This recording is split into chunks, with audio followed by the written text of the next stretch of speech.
Hello, hello, bienvenue dans la vidéo détente du mercredi. Aujourd'hui, je vous propose qu'on discute, juste je vais revenir sur quelques vidéos précédentes. Et notamment, je voulais vous parler des sphères. Vous avez peut-être vu la vidéo de dimanche dernier. Les sphères, donc un exercice vachement difficile. Je voulais vous montrer que j'ai pas réussi du premier coup. Parce que concrètement, j'ai gardé là tous les essais que j'ai faits. J'ai commencé sur du Montval en fait. Et j'avais vraiment du mal, vous voyez la texture qu'il y a sur les sphères, j'arrivais pas à obtenir un dégradé bien lisse. Et j'en ai fait plein du coup, mais pareil, j'avais vraiment ouais, du mal. Même si au final, avec un peu de recul, c'est pas si mal, hein. Celle-là, elle rend pas trop mal. Du coup, après, je suis passé sur un papier 25% coton. Mais bon, pareil, c'était pas terrible. C'était même pire en fait. Donc, de l'entraînement. Et après, je me suis vraiment creusé la tête, toujours sur le papier 25% coton, pour essayer de me dire, ok, quelle est la méthode la plus simple et comment est-ce que je peux décomposer ça pour que ça soit moins dur et plus progressif. Et du coup, j'ai eu cette idée de faire les doubles dégradés dans un rectangle, ce qui reste difficile, mais qui enlève les problèmes liés au fait qu'il faut qu'on soit dans la sphère, qu'on dépasse pas. Vous voyez que c'était pas terrible. Pareil, on a ces bandes là, j'ai vraiment du mal sur ces papiers à faire des dégradés qui soient progressifs et sans texture dans les valeurs foncées. Et je pense que c'est vraiment général à tous les papiers cellulose, même celui-là 25% coton. Et du coup, je suis passé ensuite sur papier Arche 100% coton, et là, bon, bah, c'était beaucoup, beaucoup, beaucoup mieux. Mais quand même, il m'a fallu plusieurs essais pour me remettre dans le bain sur cet exercice que j'avais pas fait depuis longtemps. Ce cylindre-là, il est vraiment réussi. Mais ouais, sur papier coton, c'est beaucoup, beaucoup mieux. Et du coup, j'ai fait celle-là encore pour m'entraîner, puis je suis passé à la vidéo, j'imagine. Voilà, donc ça c'est la vidéo que je vous ai faite. Mais voilà, tout ça pour vous dire que j'y arrive pas forcément du premier coup. Et c'est vachement bien en fait cette série des fondamentaux pour moi aussi, parce que ça me force à identifier mes points faibles, ces exercices de base que j'ai pas fait depuis longtemps et que je maîtrise pas au final. Et je suis obligé de m'entraîner, m'entraîner, m'entraîner dessus pour vous sortir une vidéo correcte, hein, tout simplement. Donc c'est vraiment intéressant et formateur même pour moi. Du coup, aujourd'hui, je me suis dit que ça pourrait être marrant de s'amuser encore à faire des sphères, cette fois en couleur, en improvisant un peu, en expérimentant. Hop, je vais me faire quelques petits cercles. Alors les cercles, je commence à maîtriser. En ce moment, je travaille pas vraiment l'aquarelle, je travaille le dessin à fond, à fond, à fond, à fond, en reprenant les bases. Les bases, c'est les lignes, les ellipses, les cercles, les cubes. Donc j'en fais plein, plein, plein, plein, plein, plein, plein, plein. Hop, je vais faire la technique du tuto pour l'instant, histoire de me chauffer un peu.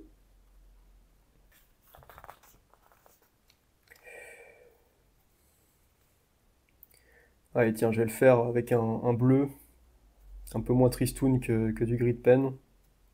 Voilà, n'importe quel bleu que j'ai ici. Il dit quoi l'humidité? C'est ça, ouais, c'est déjà quasiment sec sur les bords. C'est le problème de ces papiers, qui sont pas 100% coton, c'est que l'humidification n'est pas homogène sur ces zones et le séchage est trop rapide.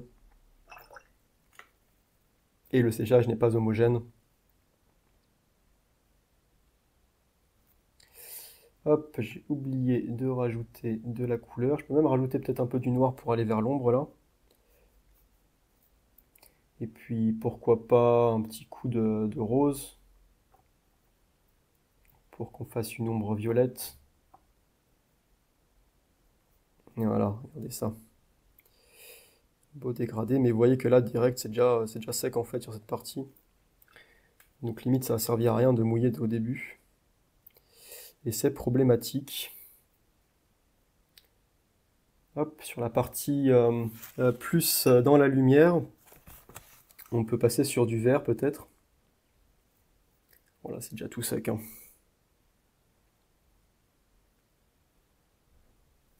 Pour le deuxième dégradé.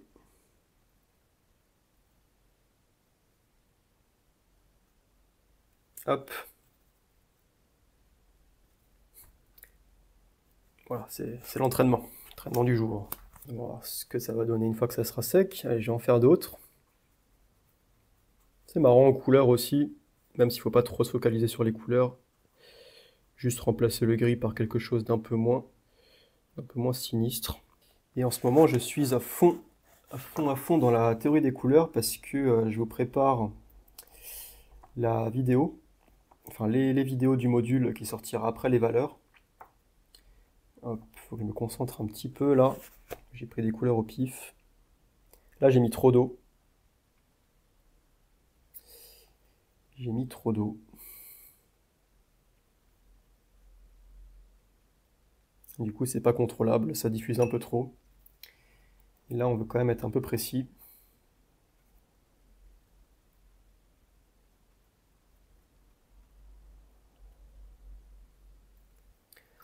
Qu'est-ce que j'utilise comme couleur dans la lumière? On peut repartir sur un... Ah, c'est le bazar cette palette, justement parce que j'étudie la théorie des couleurs là, pas mal. Plein de tests, d'expériences, de mélange de couleurs. Et du coup, mes palettes ne ressemblent plus à rien du tout. Il y en a de partout, de partout, de partout. Bon, la transition n'est pas très bien dosée. Quand je vous dis qu'il y en a de partout, voilà à quoi ressemblent mes derniers chefs-d'œuvre. Hop. Hop. Hop. C'est même recto verso parfois. Vous pouvez garder des feuilles de brouillon et faire ce genre de choses derrière du coup. Et même, j'ai pas vraiment de scrupule à le faire sur un papier un peu plus sophistiqué comme celui-là. Alors c'est le Fabriano 25% coton. Est-ce que c'est mieux que du papier cellulose? Oui, je dirais que c'est au niveau du Montval, donc, ou un peu mieux que le Montval, donc un des meilleurs papiers cellulose. Est-ce que ça rejoint du papier coton? Non, certainement pas. On va dire que c'est 25% meilleur que la moyenne des papiers cellulose. Mais bon, c'est pas très avantageux, il me semble que c'est quand même assez cher. Donc je l'avais acheté pour tester. Et ouais, pas terrible, terrible. Donc j'y arrive à peu près à faire cet exercice des sphères dessus, mais c'est quand même pas brillant, hein. Alors celle-là, qu'est-ce qu'on peut faire? Ah, c'est moche le brin Vandyck, non? Terrible, hein. Euh, Après, si je mélange le brin Vandyck avec autre chose, ça va faire du gris. Ou si je remélange le brin Vandyck avec du rose, peut-être, pour resaturer un petit peu. Voilà.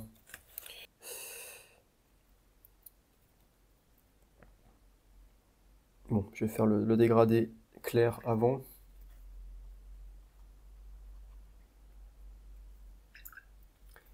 Et après, on peut aller vers le violet, peut-être, si je mets de l'outre-mer, là. Outre-mer et rose.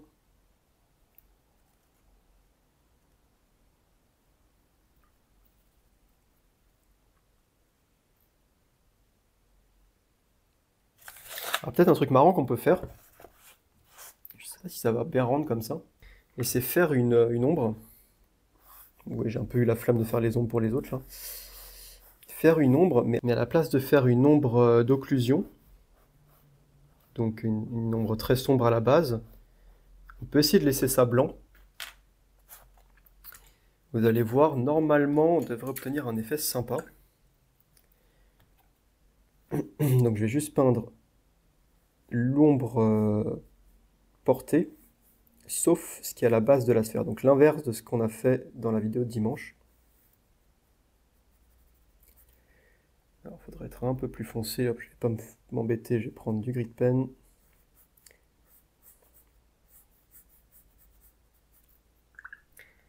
Et ensuite, venir dégrader un petit peu ici.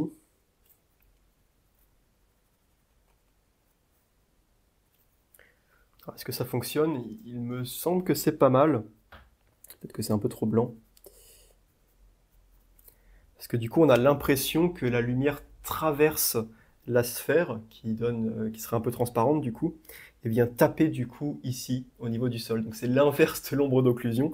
L'ombre d'occlusion, normalement, c'est là où la lumière ne passe pas du tout.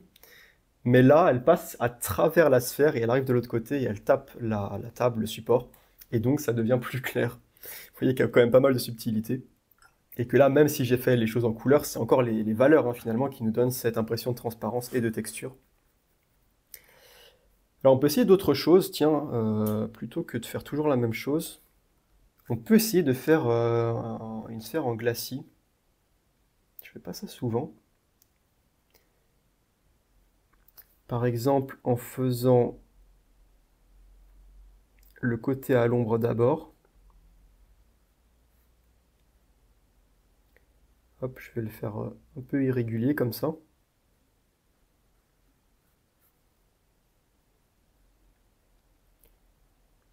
Et en bleu donc. Hop, je vais mettre un peu plus foncé à la base ici, de l'autre côté. Laisser sécher ça et après repasser une couche d'une autre couleur. On peut essayer ça. Je peux faire la même chose sur celle-là avec, disons, un bleu un peu plus turquoise. Et comme ça, je ferai un glacis en jaune et du coup, on devrait obtenir du vert. Hop là, un beau bleu phthalo qui n'est pas vraiment un cyan, hein, qui est plus un bleu ciel.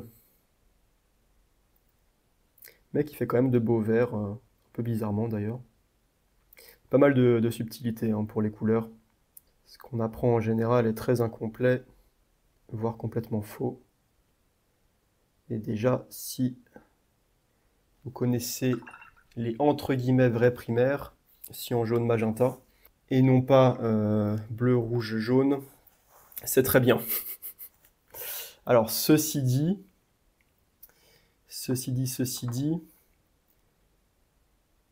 il y a certaines personnes qui tombent un peu dans l'excès inverse, et j'ai été de ceux-là pendant un certain temps, qui tombent un peu dans l'excès de, puisqu'ils connaissent du coup entre guillemets les vrais primaires, toujours critiquer quand quelqu'un dit que les couleurs primaires sont le rouge et le bleu et le jaune, et d'arriver un peu comme s'ils étaient en croisade avec l'étendard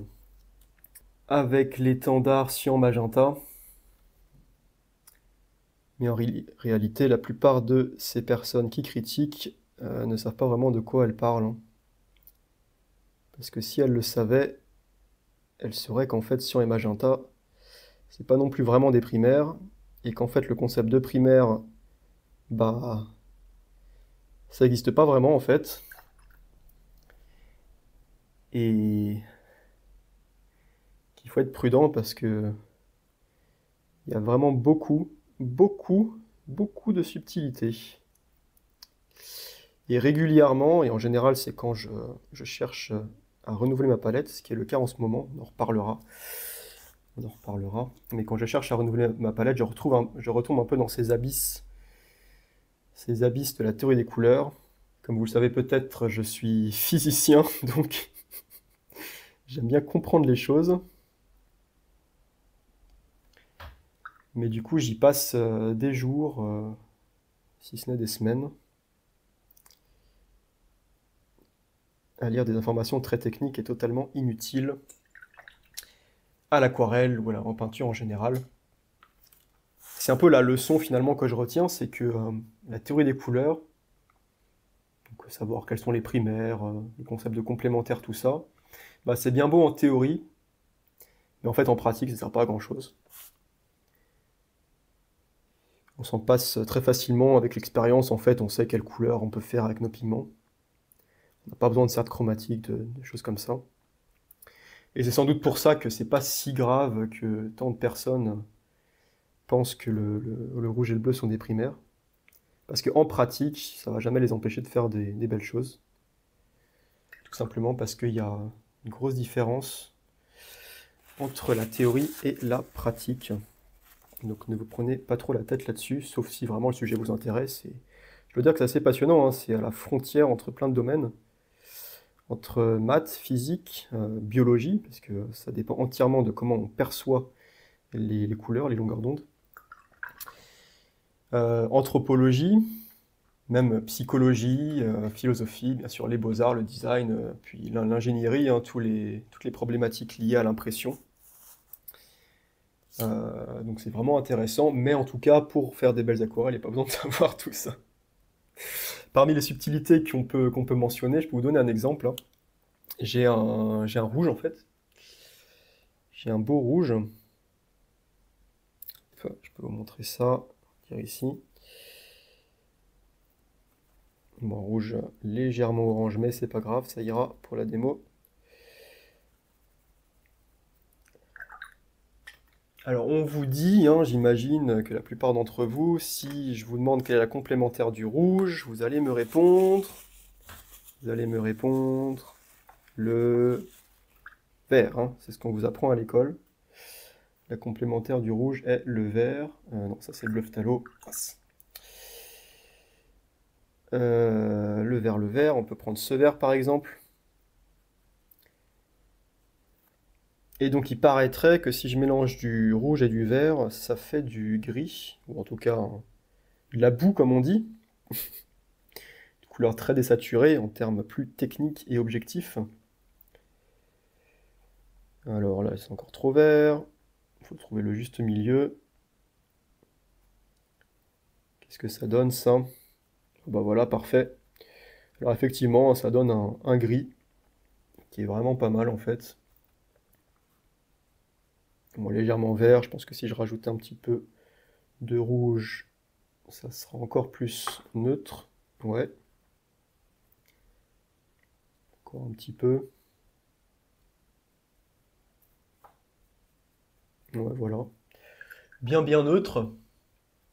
Donc il semblerait que la complémentaire, entre guillemets, de ce rouge là, ça soit le vert. Sauf que, je vous propose une expérience. Donc même si là effectivement il semblerait que rouge et vert ça fasse du gris, qu'est-ce qui se passe maintenant si je fais rouge et bleu là, avec de l'outre-mer? Donc je fais la même chose, je prends de l'outre-mer, je rajoute du rouge. Alors rouge et bleu, on vous apprend que ça fait du violet, hein. Du violet. Alors même chose, j'essaie de trouver le milieu. Et j'obtiens du gris en fait. D'accord. Ouais, un gris, alors violet, très légèrement violet quoi. On pourrait appeler ça du violet si on savait pas trop ce que le violet est.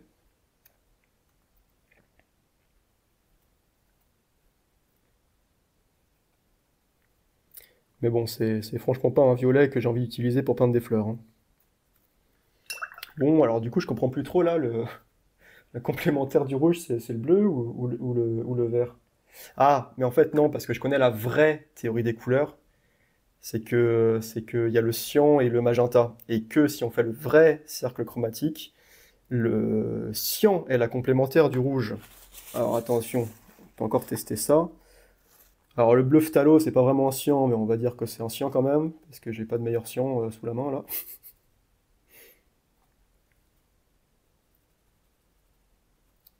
Voilà. Donc bleu phthalo et rouge là. Qu'est-ce que ça donne? Ah ouais, du gris, ok d'accord.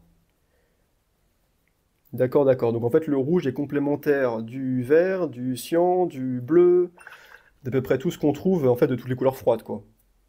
Alors on comprend ça très bien hein, quand on étudie la chose un peu scientifiquement. Je vais pas vous le faire maintenant, c'est pas le but de la vidéo, mais c'est juste pour vous montrer qu'il y a plein de subtilités. Et qu'en pratique, au lieu d'apprendre des cercles chromatiques et des techniques de mélange qui marchent une fois sur deux, bah, je vous conseille très vivement de mélanger vous-même vos couleurs, d'apprendre les mélanges que vous faites, d'explorer, c'est super amusant. Moi, ça fait partie intégrante de pourquoi j'aime l'aquarelle, explorer les mélanges par moi-même. Et du coup, on découvre des surprises. Là, je vous l'ai fait avec le rouge, après, il y a plein d'autres subtilités. Oui, je voulais faire cette sphère en glacis. Alors le bleu, peut-être qu'on peut mettre du vert. C'est un glacis en vert là, vert transparent. Ouais, cette palette, c'est n'importe quoi. Il faut vraiment que je nettoie tout ça, que je réorganise les choses.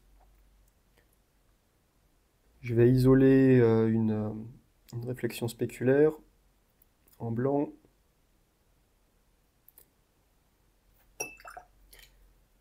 Hop.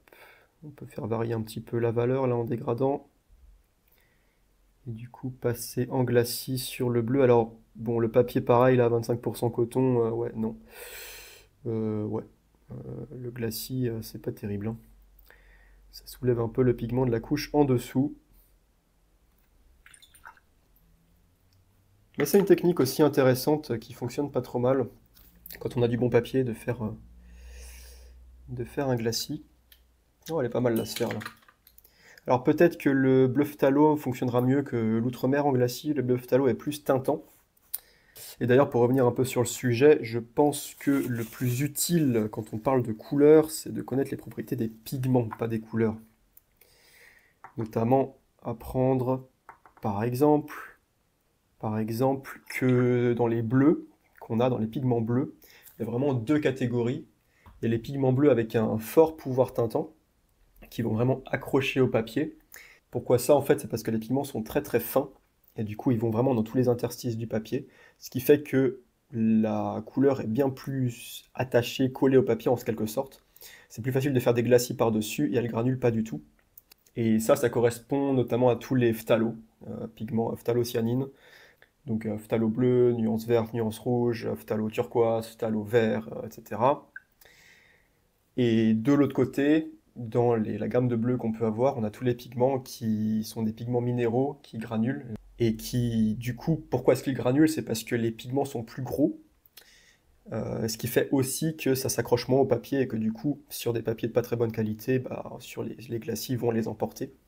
Et donc dans ces pigments, on a l'outremer, on a les cobaltes, on a bleu céruléen. Voilà. Donc quand on choisit un bleu, on a vraiment le choix entre un pigment très tintant, très puissant dans les mélanges et pas du tout granulant, ou des pigments qui granulent beaucoup en fait et qui sont pas très tintants.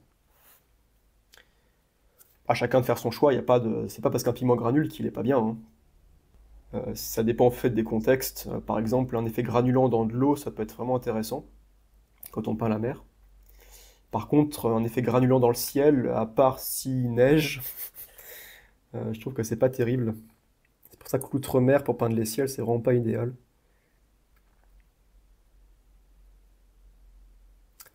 Allez, je passe sur celui-là.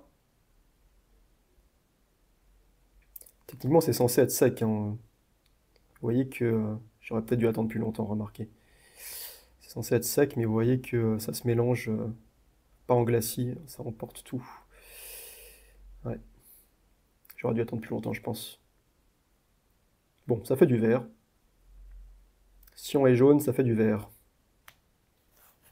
Même si le bleu phthalo n'est pas très cyan en vérité, il est vraiment bleu ciel, hein.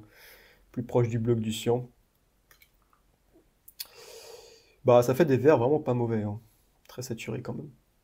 Hop, ah oui, j'ai fait ces bandes là, c'est pour faire des petites billes. On va essayer de prendre des couleurs qui ne s'annulent pas, de préférence. Là j'allais prendre de l'outremer, pas terrible. Je vais peut-être faire un glacis phthalo. Ah c'est sec, hein, normalement ça va pas l'emporter, hein. Peut-être que si je mouille d'abord, et qu'ensuite je mets du pigment, ça va moins agresser le papier. Ouais, non, mais regardez.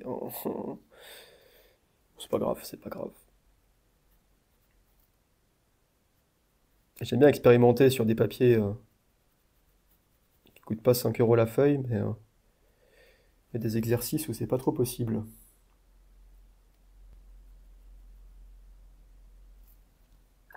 Hop, on va voir ce que ça donne. Je sais pas si j'attends plus longtemps, parce que là c'est quand même sec, hein. Est-ce que je peux passer une couche jaune là?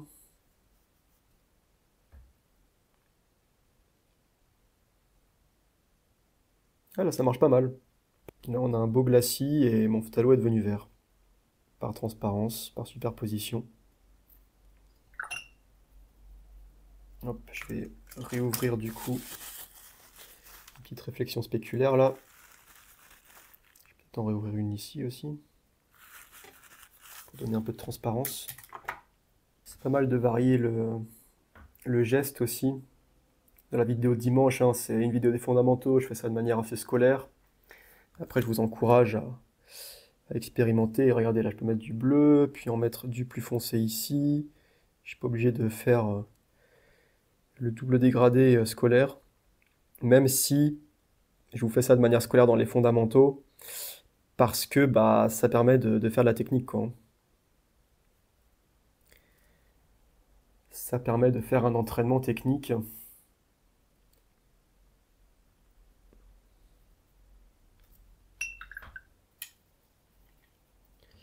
Du coup, là, je fais quand même un peu attention, hein. On retrouve les ingrédients où là, c'est plus clair. Là, j'ai laissé du blanc. Là, je vais être un peu plus foncé. Je pourrais même, hop, le petit violet là.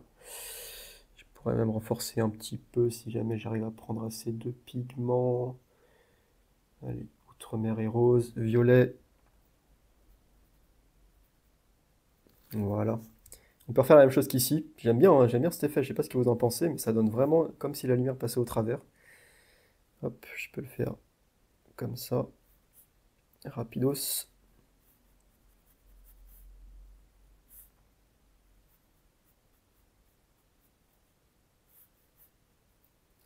Alors pareil, hein, tous les conseils du genre la couleur de l'ombre et la couleur complémentaire de la zone à la lumière, tout ça, c'est même pas approximatif à ce stade, hein, c'est complètement faux.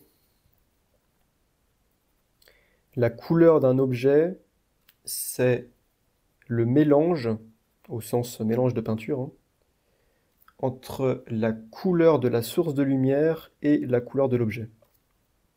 La couleur, disons, intrinsèque à l'objet, ou la couleur qu'aurait l'objet sous une lumière parfaitement blanche. Donc c'est pour ça que de la végétation à midi, au soleil, disons, elle va avoir une teinte bien verte, disons ce vert-là.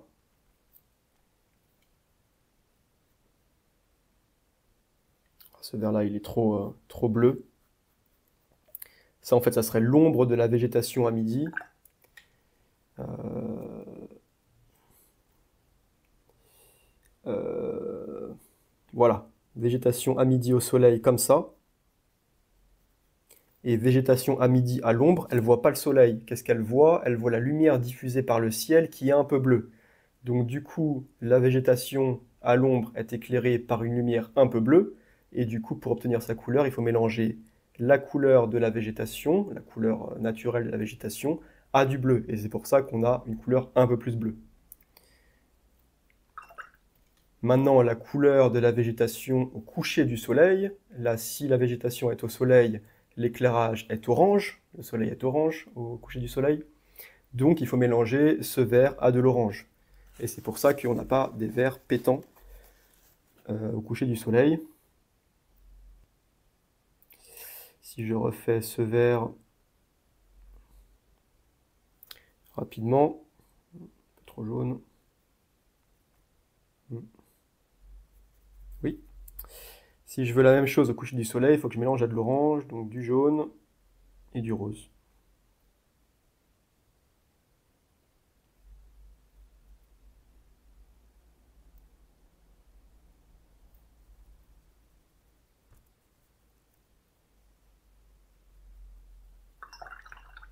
Et globalement, du coup, au coucher du soleil, toutes les teintes sont plus chaudes parce que la lumière du soleil est orange. Et donc, en fait, vous êtes censé mélanger toutes les teintes du paysage avec de l'orange. Aller vers l'orange. Et donc, au coucher du soleil, on a des verts jaunes assez désaturés, comme celui-là.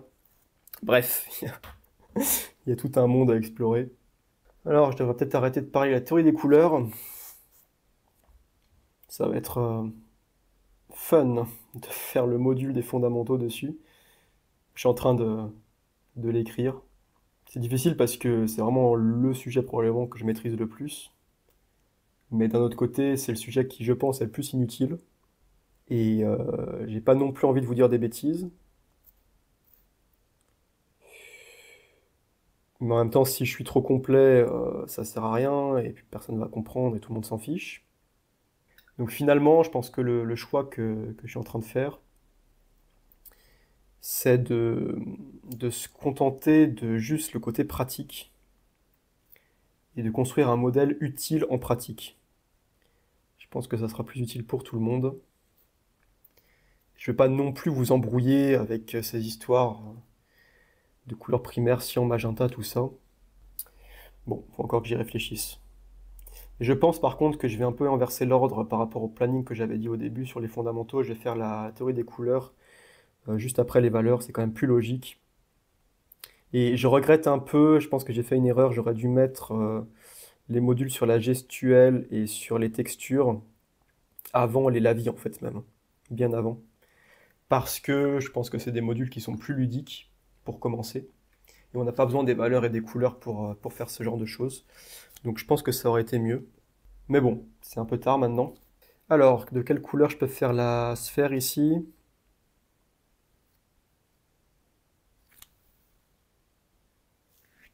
Alors, Houston, on a un problème technique. Je sais pas, la carte mémoire est pleine sur l'appareil photo.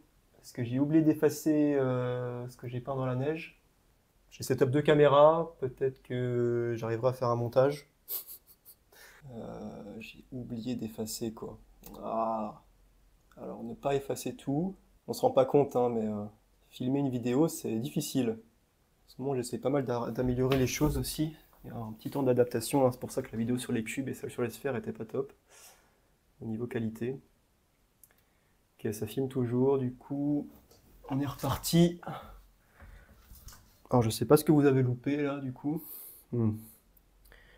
Bon, pas grand chose, hein, de toute façon, j'expliquais pas exactement ce que je faisais. J'ai juste voilà, fait des glacis sur ce que j'avais fait avant. J'étais en train de dire que là, ça serait pas mal d'avoir du rose parce que ça se mélangerait bien avec les trois bandes que je viens de placer. Euh, Oui, pas facile de filmer, on se rend vraiment pas compte. C'était aussi pas mal difficile, hein, comme vous pouvez l'imaginer, dans la neige. C'était vraiment un test et déjà, je suis pas satisfait de la vidéo à la fin, finale. Je trouve que la qualité est pas terrible. Bon, évidemment, ça aurait été mieux si j'avais mis la caméra à gauche et pas à droite, parce que là, vous voyez surtout ma main, en fait. On peut pas tout anticiper, hein. Mais à part ça, le côté technique un peu stressant de toujours regarder, est-ce que ça file toujours? Oui. Parce que sinon il y a 15 minutes qui manquent parce que j'ai oublié de regarder et de vérifier. Il y a quand même aussi quelque chose qui m'a gêné, c'est que quand je fais une vidéo, j'essaie vraiment voilà, de parler, d'apporter quelque chose. Euh, je veux que ça soit intéressant pour vous, quoi. Sinon ça sert à rien d'en faire une vidéo.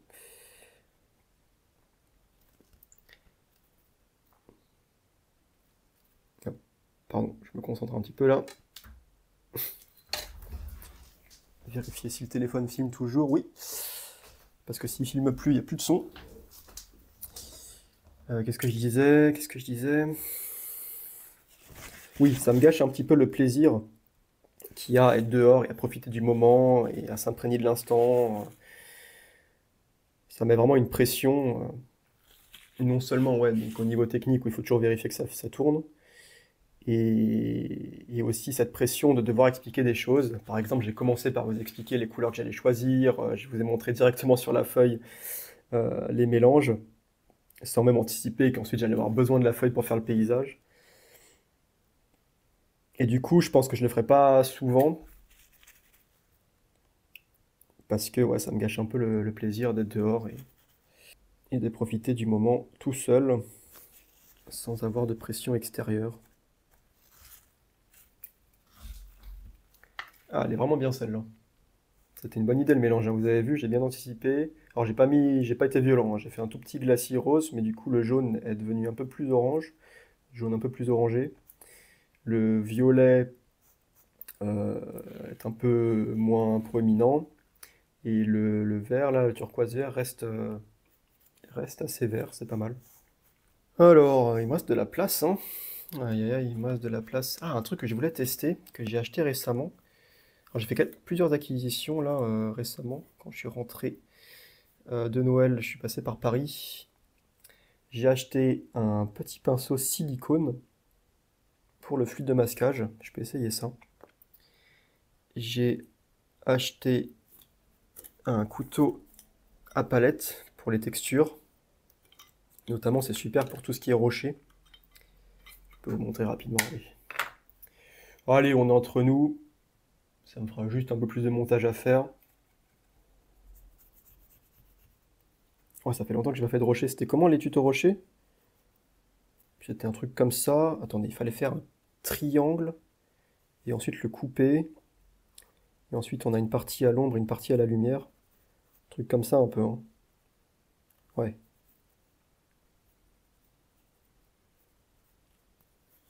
Tuto Rocher, un des premiers qui a fait décoller la chaîne. il y a quoi? Il y a 1 an et demi?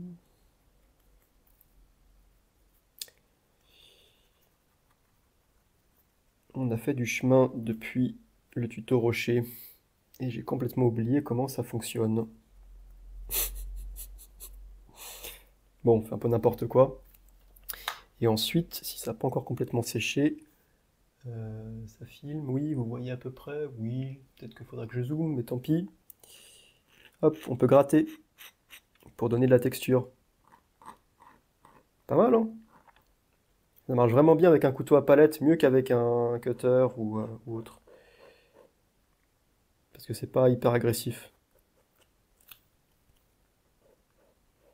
Donc là, j'altère pas le papier, hein, je déplace juste le pigment.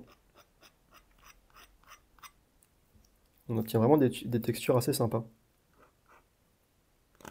Alors là, par contre, c'est déjà sec, donc je peux plus le bouger. Ça marche bien sur papier mat, quoi. Quand le séchage est bien avancé, mais pas totalement terminé. Je ne sais pas à quel point vous pouvez voir ce que j'ai fait. Je me demande d'ailleurs si ça marche pas sur les troncs, pour texturer des troncs d'arbres.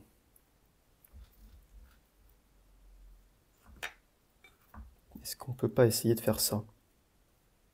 Vous voyez, hein, vous expérimentez. Expérimentez. Dès que vous avez une question, testez. Testez, testez. Sans avoir peur de quoi que ce soit, sans vous dire mince, je vais gâcher mon papier.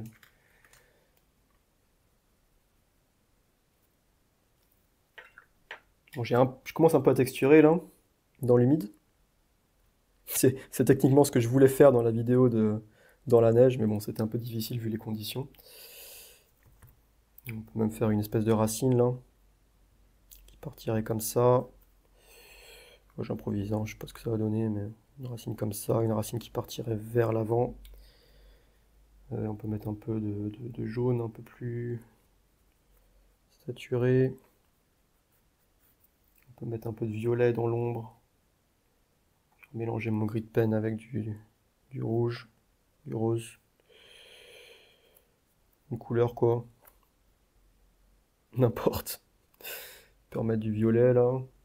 Bref, juste histoire de faire des traits. C'est déjà pas mal en fait comme ça. Alors, je sais pas pourquoi j'ai mis du jaune vert ici, mais bon, bref.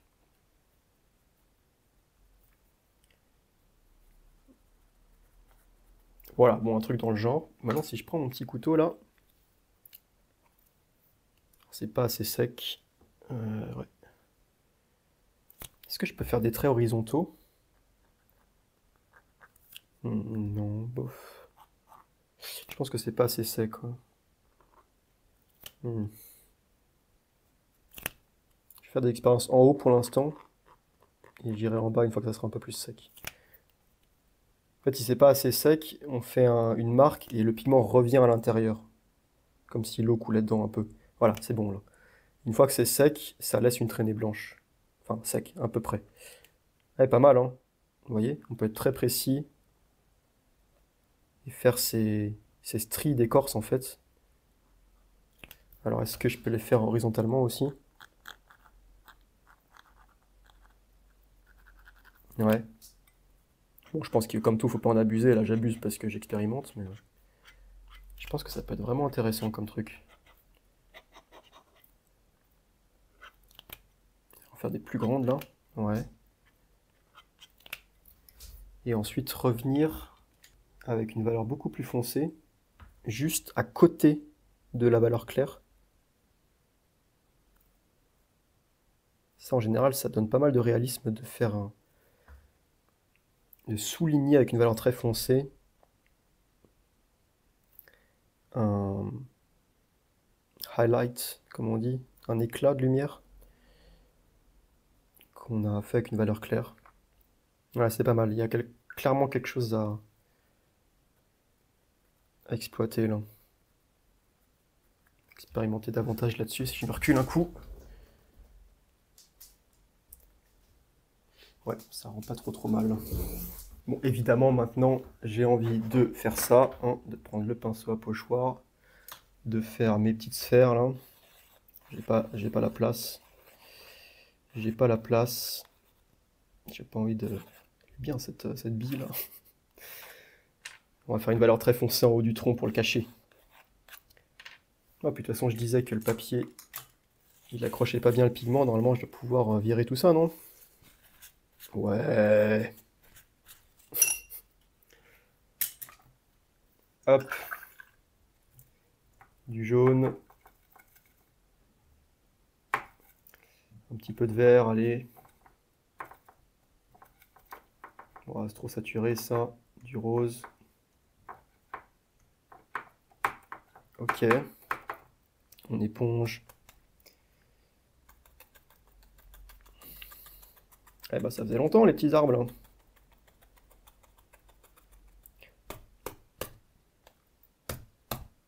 Les petits arbres au pochoir. Pinceau à pochoir. Hop. Ensuite, du vert plus froid. On va rester sur un truc désaturé. Donc on mélange à du rose ou à du rouge, hein, c'est ce qu'on a vu ici. Le rouge et le vert donnent un beau gris, tout comme le rouge et le bleu, tout comme le rouge et le cyan, tout comme le rouge et les turquoises, tout comme le rouge et beaucoup de choses. La raison scientifique, c'est parce que le rouge est une couleur secondaire. Les couleurs primaires permettent de mélanger beaucoup de couleurs saturées. Les couleurs secondaires permettent de mélanger beaucoup de gris.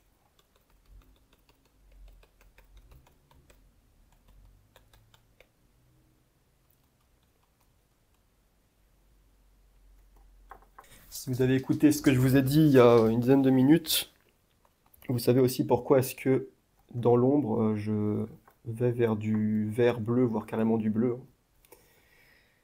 Parce que l'ombre, elle est influencée par la lumière diffusée, qui est la lumière du ciel, qui est bleue.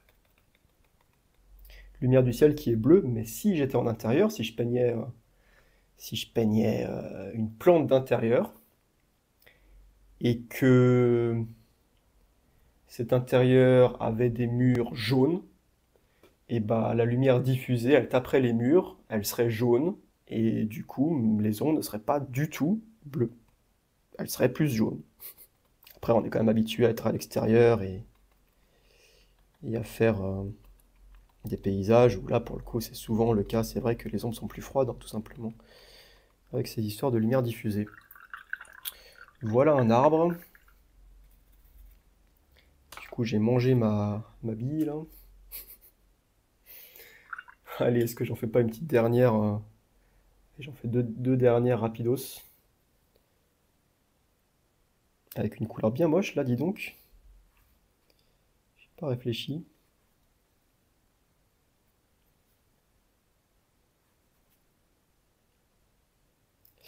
Bon, on a parlé de pas mal de choses. Je crois que j'ai fait à peu près le tour de ce que j'avais à dire. On va faire le dimanche, là, on va faire une petite pause sur les fondamentaux. Le module sur les valeurs n'est pas terminé, mais les cubes et les sphères, c'était difficile, là, donc je pense que ça peut être pas mal de faire une pause. Ceux qui suivent assidûment le module, bah, ça vous permettra de souffler un petit peu. Et bravo d'ailleurs, hein, quand vous m'envoyez ce que vous faites. Il y a vraiment des gens qui suivent assidûment et qui progressent à la vitesse de la lumière, ou presque. C'est assez impressionnant. Pour les cubes que je dois avoir quelque part, les cubes qui sont là, les cubes qui sont pas terribles malheureusement parce que j'ai utilisé, je voulais changer, donc j'ai utilisé du sépia qui granule, et d'autant plus sur ce papier Fabriano 25% coton, qui est annoncé comme du grain fin, mais qui en réalité est un grain que j'appellerais plutôt torchon. C'est un grain fin pas mal grossier quand même. Ce qui n'est pas forcément une mauvaise chose en soi, mais quand on a un grain grossier plus un pigment qui granule, ça donne vraiment une texture pas terrible. Mais bon. Bref, donc pour les cubes, si vous avez vu la vidéo, vous avez vu que je me suis planté là, j'ai fait une ombre beaucoup trop petite parce que là la lumière elle est rasante. Donc techniquement, si on voit le bas là comme un support, comme une table, bah, l'ombre elle doit aller jusqu'au bout de la table. Et moi dans ma tête, il y avait du vide en fait entre la table ici et le mur. Le mur est plus loin. Donc du coup l'ombre, hop, je vais le faire, l'ombre s'arrête ici, puisqu'il n'y a rien derrière. Mais Yves, qui suit assidûment les fondamentaux, m'a envoyé ce qu'il a fait, et c'est absolument génial. Il a fait ça. Alors, faut pas trop que je me plante. Ça doit être à peu près comme ça. Elle est comment la perspective là? Celui-là il vient comme ça, celui-là comme ça, celui-là il vient taper ici, il monte ici, il revient comme ça, ou un truc comme ça quoi. Bref, faudrait que je réfléchisse un peu plus, parce que là la géométrie est pas évidente. Mais il a fait une ombre projetée comme s'il y avait un mur derrière.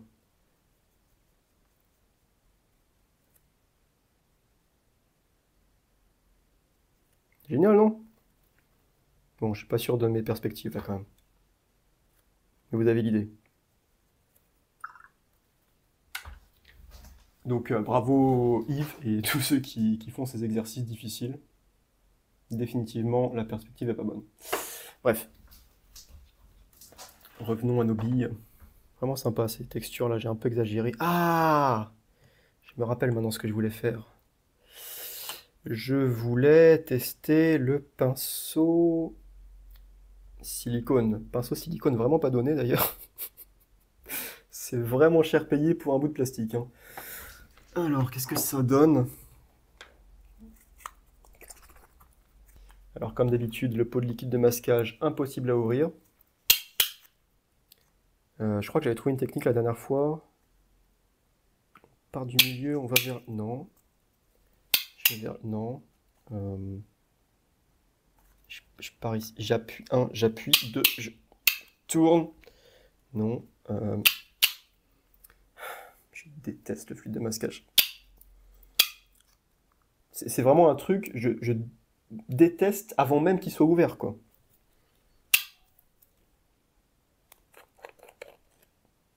J'ai réussi. Ça pue, c'est vraiment... Bref. Donc, ce pinceau en silicone.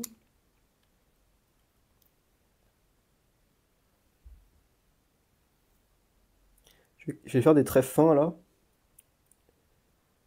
Alors, ça a l'air de marcher vraiment bien, par contre. Ok.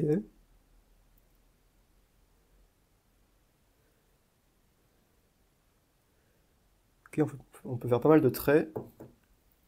Pour ne pas renverser cette,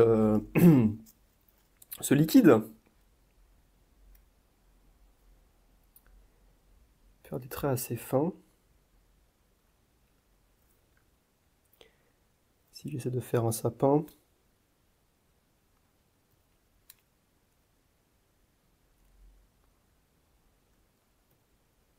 Ouais, c'est pas mal en vrai, hein. Ok. C'est peut-être un investissement qui vaut le coup. Bon, c'est relatif. Ça doit coûter, je sais pas, 10 euros peut-être. Mais bon, pour un bout de plastique, ok, je vais attendre que ça sèche, puis on va voir.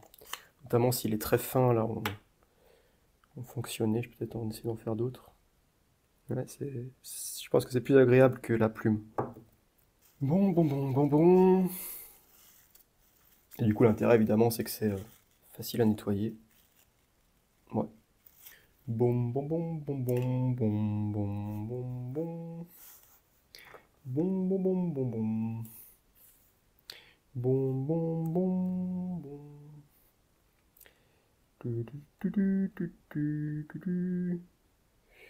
En force de m'entraîner sur les sphères, les billes, les machins, là, je commence à prendre le petit coup de main quand même, hein. Je commence à être pas trop mauvais sur cet exercice. C'est pas mal. Mais quand je vous dis dans la vidéo de dimanche qu'il faut en faire des dizaines pour commencer à maîtriser le truc, je plaisante pas, hein. Mais voilà, après, on n'est pas obligé de faire ça d'un coup, hein. En fait, vous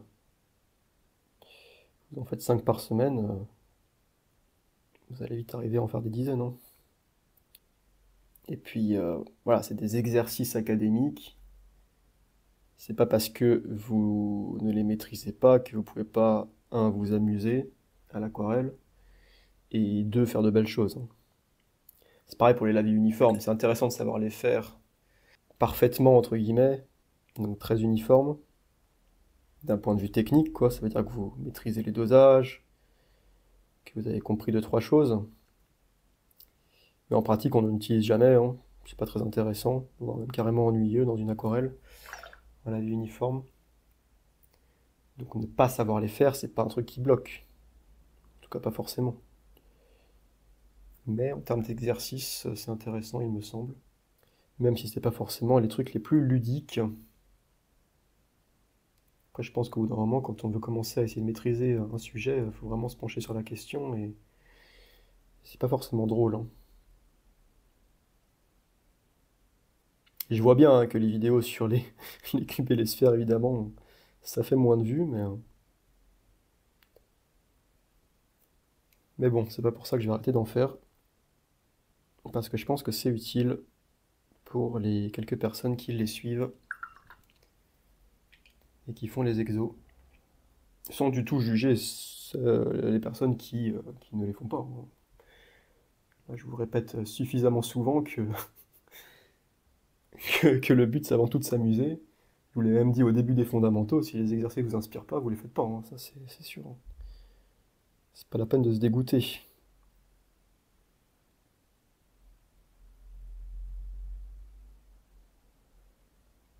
En tout cas, ça fait du bien de faire autre chose que des mélanges de couleurs. J'en étais à un stade, hein, j'en suis à un stade d'ailleurs, parce que je vais faire ça demain encore, où je fais ce genre de choses. C'est des bandes de mélange, hein. Je prends une couleur, une autre, et je fais tous les mélanges entre eux. On voit notamment ce rouge et ce vert, ça fait un beau gris. On voit notamment que ce jaune et ce bleu, ça fait un beau gris.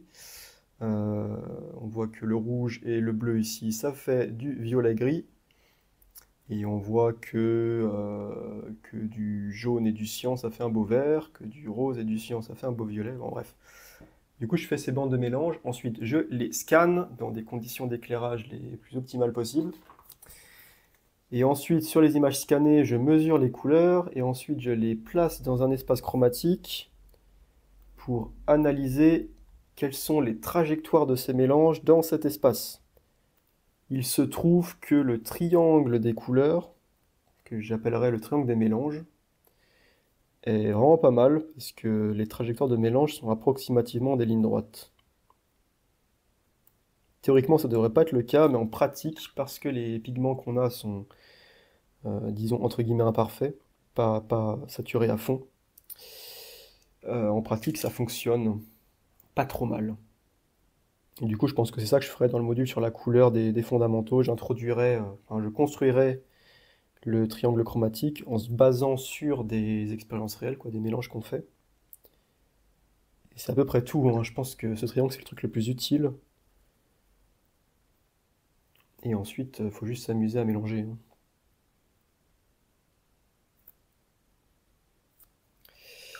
Le triangle dont je parle, c'est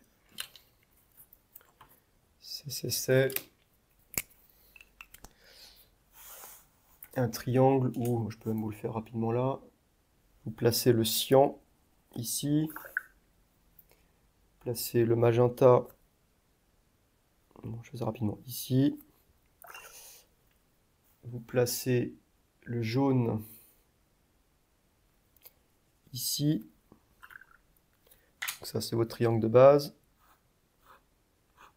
donc ça c'est les primaires entre guillemets, et ensuite vous placez les secondaires entre guillemets au milieu là, donc le bleu entre le cyan et le magenta, le vert entre le cyan et le jaune, et le rouge, est-ce que j'ai mis mon rouge parce que j'ai pas de pigment rouge là sur ma palette, j'utilise jamais de rouge pur. Et le rouge entre jaune et magenta. Hop, donc vous avez un triangle secondaire ici. Et si vous faites ça, toutes les couleurs saturées sont sur le triangle, le grand triangle, et les mélanges sont à peu près des lignes droites. Et vous avez au milieu les gris. Et vous voyez, par rapport à ce que j'ai fait ici, rouge et vert, bah, ça fait une ligne droite qui passe très près des gris. Rouge et bleu, ça fait une ligne droite qui passe très près des gris. Rouge et cyan, ça fait une ligne droite qui passe très près des gris. En fait, rouge et n'importe quoi qui est en haut, là, toutes les couleurs froides, vert, turquoise, bleu, bah, elles vont passer près des gris. Bref. Est-ce que c'est sec, ça? Bof. Est-ce que j'ai envie d'attendre que ça sèche? Non. Sachant qu'il me reste 55 secondes sur la carte mémoire parce que j'ai pas tout supprimé. Et que je retrouve pas mon pinceau.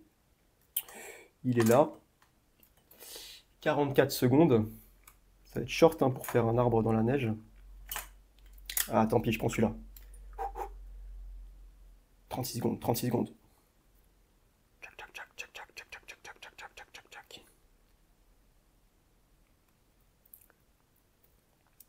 Vite, vite, vite, vite. Tchac, tchac, tchac. Tchac, tchac, tchac, tchac, tchac. 19 secondes. Qu'est-ce que ça donne là? Les bandes verticales, ça marche bien, ça marche bien. Hop. Oui, oui, oui. Ce pinceau est validé. Ce pinceau silicone remplacera définitivement la plume. C'est plus pratique, c'est plus pratique. Bon, là par contre, il faut que j'attende que ça sèche. Et c'est terminé. Hop, je peux encore supprimer normalement un des trucs que j'ai filmé dans la neige. Je sens que je vais bien m'amuser pour faire le montage de cette vidéo en tout cas. Alors ça, je pense que je peux supprimer. Effacer vue par vue, ne pas tout effacer. Oui. En tout cas, si vous êtes encore là, si vous êtes vraiment fidèle à la chaîne. Hein.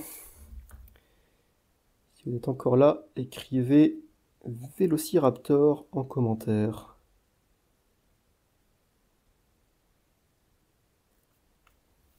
Ok, je vais attendre que ça sèche. J'ai plus de batterie là. Ça clignote rouge. Donc je sais pas si vous verrez. Je pense pas. Je pense pas que vous verrez, en tout cas pas avec cette caméra, le sapin une fois sec. Normalement le téléphone filme toujours. J'espère, parce que sinon vous n'avez pas de son. Et de toute façon, hein, je pense qu'on a fait le tour. Vraiment sympa ces petites billes, non? Vous trouvez pas? Retenez là l'astuce de l'ombre d'occlusion qui est en fait dans la lumière, qui du coup passe par transparence et donne un rendu transparent. C'est vraiment cool comme technique. Et puis voilà, prenez les exercices que je vous propose et puis improvisez. On est en noir et blanc hein, dans le module sur les valeurs, mais bon, bien sûr, chaque chose qu'on fait, on peut les refaire en couleur. C'est quand même plus amusant. Ok, ça filme toujours. J'ai oublié de revenir là, de faire l'ombre. De faire l'ombre et de faire cette petite astuce peut-être. Non, là j'ai fait vraiment petit, mais... Ok. Allez, merci d'avoir suivi cette vidéo. Je vous montre le sapin avec le téléphone une fois que c'est sec. Et à la prochaine. Il faut que je branche ce truc là. Le micro il est pas mort. Ah, si j'ai utilisé toute la batterie de l'appareil là, ça veut dire que j'ai filmé assez longtemps. Ça va être long à monter. Mais bon, c'est rigolo. Hop, toi tu t'éteins. Ok. Et ça charge. Le sapin là. Ouah, ça sèche pas. Tiens, ça c'est à peu près sec par contre. Ouais, très à peu près. Pas terrible l'arbre là. Le verre est pas assez jaune. Par contre, la texture sur le tronc, et ça attaque pas le papier quoi, contrairement au cutter. Bon, j'en ai eu marre, mais au niveau du flux de masquage, ça fonctionne. C'est juste qu'après, il faut la patience. Hop, il faudrait que je fasse un ciel en fond. Avec un petit bleu cérulien par exemple.